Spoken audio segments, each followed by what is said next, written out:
الحمد لله الحمد لله وكفى وسلام على عباده الذين اصطفى أما بعد. قال الله تبارك وتعالى في قرآن المجيد والفرقان الحميد: أعوذ بالله من الشيطان الرجيم، بسم الله الرحمن الرحيم. فكلوا مما ذكر اسم الله عليه، صدق الله العظيم، ونحن على ذلك لمن الشاهدين والشاكرين، والحمد لله رب العالمين. زما محترمو، دا یو سوال مرګري کړی دی چې حلاله د زنانا جایز ده او که جایز نه ده. لکه چې یو څاروی سړی حلال کی نو هغه خو موږ جایز بولو، هغې نه خوراک هم کوو. نو که چېرې دغه ځناور دا ښځه حلال کی نو آیا دې نه خوراک کول جایز دي او که جایز نه دي؟ دا تپوس کړی دی یو ملګري. نو په دې باندې زه درې دلایل پیش کوم. یو د قرآن مجید نه، بل د نبی علیه الصلاۃ والسلام حدیث مبارک، او بل د فقه رد المختار یو عبارت. ګوره ما آیت تاسو په مخکې ذکر کو، الله پاک فرمایي فکلوا مما ذکر اسم الله علیه. اگر چې د دې آیات مقصد خدا ده چې کافرانو به مسلمانان په شک کې اچول، دا سوال به مسلمانانو باندې کو چې کم زناور تاسو ته الله پاک مړ کی هغې نه تاسو خوراک نه کوئ، او چې کم تاسو په خپله باندې ووژنئ مړي کې هغې نه خوراک کوئ، او د الله چې دله مړ کی هغې نه خوراک نه کوئ، حالانکې تاسو وایي الله زموږ رب دی.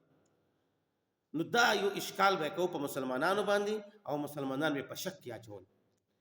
نو دی آیات شریفه کې الله پاک فرمایل فکلوا مما ذکر اسم الله علیه، تاسو د هغه ځناورو نه خوراک کوئ، هغه ذبیحو نه خوراک کوئ چې کوم باندې الله نوم ذکر کړی شي. نو لہذا د ښځې ذبیحه حلاله ده. زه دې آیات نه استدلال کوم ځکه چې دلته لفظ دا مما دا حکم عام دی چې تاسو د هغه ذبیحو نه خوراک کوئ کمې ذبیحې باندې چې د الله نوم ذکر کړی شي. نو دلته کې تخصیص د سړي نشته چې صرف سړی دی د الله نوم په ذکر کې بیا ته نه خوراک کوي، او که ښځې په الله نوم ذکر کو بیا ته خوراک مه کوي. نه، که سړی دی او که ښځه ده، خو چې دا مؤمن ده نو دی په د الله نوم ذکر کو، نو تاسو دغه ذبیحې نه خوراک کولی شي. حکم عام ده. نو لہذا د قرآن پاک د دې آیات د دې ټوکړي نه دا معلومه شوه چې ذبیحه د ښځې هم جایز ده. خو څوک به اوس ما باندې سوال وکړي چې حکم تا عام کو، مؤمنه ښځه مؤمن سړی دا دواړه دې پکې شامل کو، نو بیا خو پکې کافر هم داخل شو، دا حکم کافر ته هم شامل شو. نو که چېرې کافر په د الله نوم ذکر کړي په ذبیحې باندې، نو آیا دا خوراک به جایز وي او که نه جایز وي؟ نو د هغې جواب دا دی، ګوره چې یاد ساتئ کافر چې دی دا اهل نه دی، دکې ایمان نشته. نو چې ایمان پکې نشته نو کافر اهل نه دی. که هغه پې د الله نوم ذکر کړي نو هم ذبیحه حرامه ده. او دا مؤمن چې دی که هغه ښځه دی او که سړی دی دا اهل دی. دې باندې زه یو مثال در کوم. حج چاته ویل کېږي؟ د حج تعریف څه شی دی؟ هو زیارت مکان مخصوص فی زمان مخصوص بفعل مخصوص.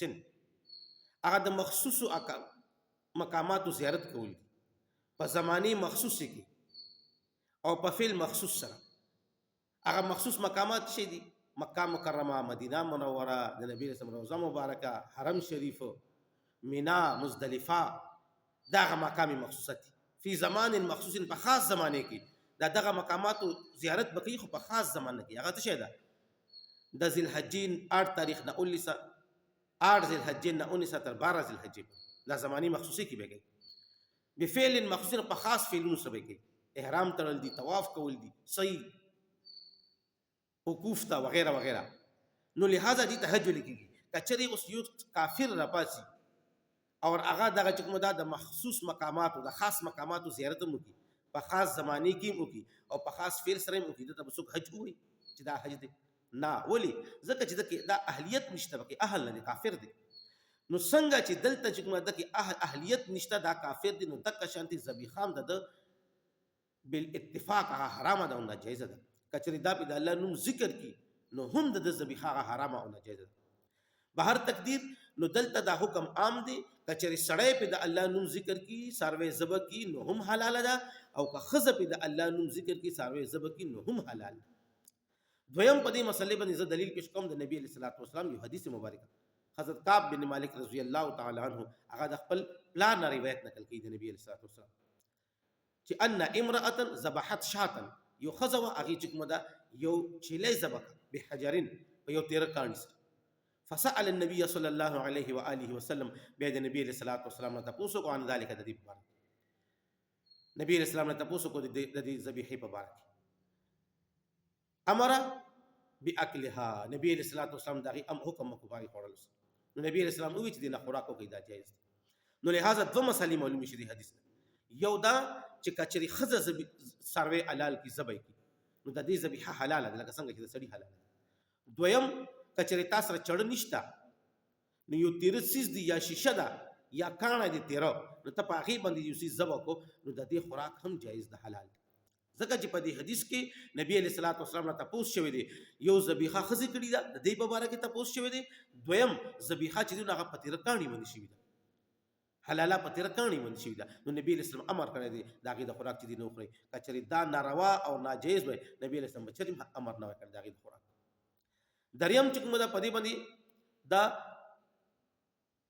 رد المختار یو عبارت ته هغه فرمای فتحل ذبیحتهما ولو ذابح مجنونا او امراه او صبيا ذبیحه د دې حلاله ده کاغه